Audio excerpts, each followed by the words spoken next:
Om Swastiastu. Assalamualaikum warahmatullahi wabarakatuh. Shalom, namo buddhaya, salam harmoni.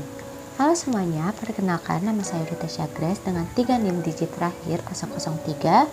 Saya dari Prodi S1 Matematika dan nomor urut Bahasa Indonesia saya adalah 24. Di sini saya akan menjelaskan sedikit materi tentang penataan kalimat. Sebelum masuk ke materi, inilah beberapa agenda materi yang akan saya bawakan pada pembelajaran penataan kalimat ini. Yang pertama yaitu tentang pengertian tata kalimat, dan yang kedua adalah tujuan penataan kalimat, dan yang ketiga adalah unsur-unsur dari penataan kalimat, dan agenda terakhir dari materi yang akan saya bawakan adalah penyebab kalimat tidak efektif. Di sini saya akan menjelaskan materi pertama dari agenda materi kita pada kali ini, yaitu tentang pengertian tata kalimat.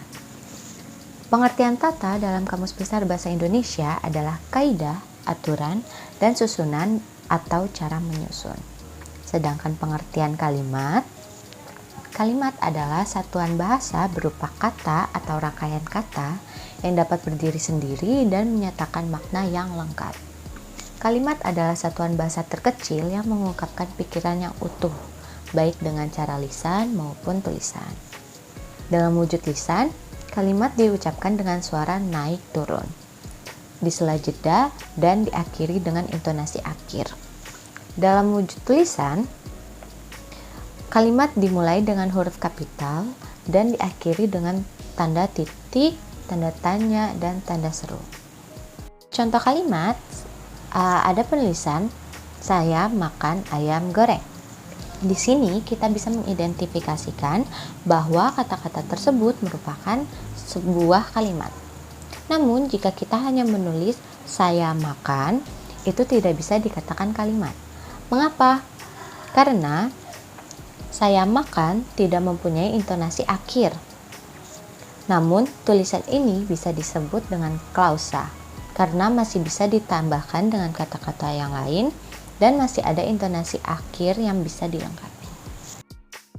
Tata kalimat, kita bisa mengambil kesimpulan bahwa tujuan dari penataan kalimat adalah agar penulis dapat menulis suatu kalimat dengan baik dan benar.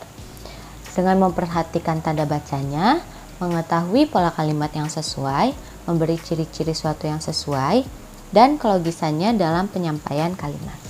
Ya, ada agenda yang ketiga yaitu unsur-unsur penataan kalimat. Kita lanjut ke unsur-unsur penataan kalimat.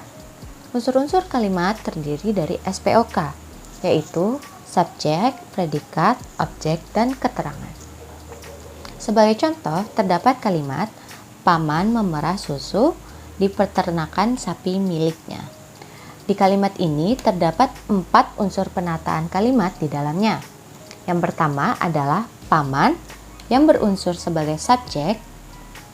Mengapa demikian? Karena subjek adalah aktor yang melakukan pekerjaan tertentu di dalam suatu kalimat. Dan paman adalah orang yang mengerjakan sesuatu di dalam kalimat tersebut.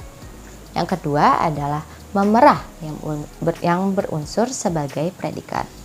Predikat adalah bentuk tindakan yang dilakukan oleh subjek dalam kalimat. Dalam kalimat ini, memerah adalah sesuatu yang dilakukan oleh paman atau subjek. Selanjutnya adalah susu yang berunsur sebagai objek. Mengapa?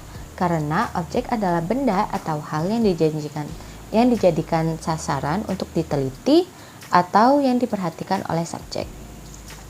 Dan unsur terakhir adalah keterangan yang ditujukan dalam kata di peternakan sapi miliknya. Mengapa? Karena keterangan menjelaskan bagaimana, di mana, dan kapan peristiwa yang dinyatakan dalam kalimat tersebut. Demikian unsur-unsur penataan kalimat yang diartikan dalam satu contoh. Ya, kita beranjak kepada agenda terakhir dalam materi kita hari ini, yaitu penyebab kalimat tidak efektif. Penyebab kalimat tidak efektif ada beberapa unsurnya. Yang pertama adalah ketidaklengkapan unsur kalimat, di mana di dalam kalimat minimal terdapat 2 unsur yaitu subjek dan predikat. Apabila unsur-unsur di dalam kalimat tidak lengkap, maka kalimat itu dianggap tidak efektif. Sebagai contoh, membeli roti di toko. Kalimat tersebut tidak efektif karena tidak tentu siapa yang menjadi subjek yang membeli roti di toko tersebut. Yang kedua, ada penggunaan unsur kalimat secara berlebihan. Penggunaan unsur kalimat secara berlebihan dianggap tidak efektif karena kata-katanya yang memiliki arti yang sama dan tidak perlu dituliskan kembali.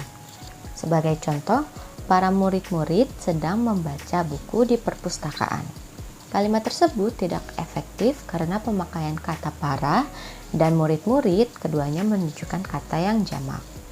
Maka pembenarannya adalah para murid sedang membaca buku di perpustakaan atau murid-murid sedang membaca buku di perpustakaan.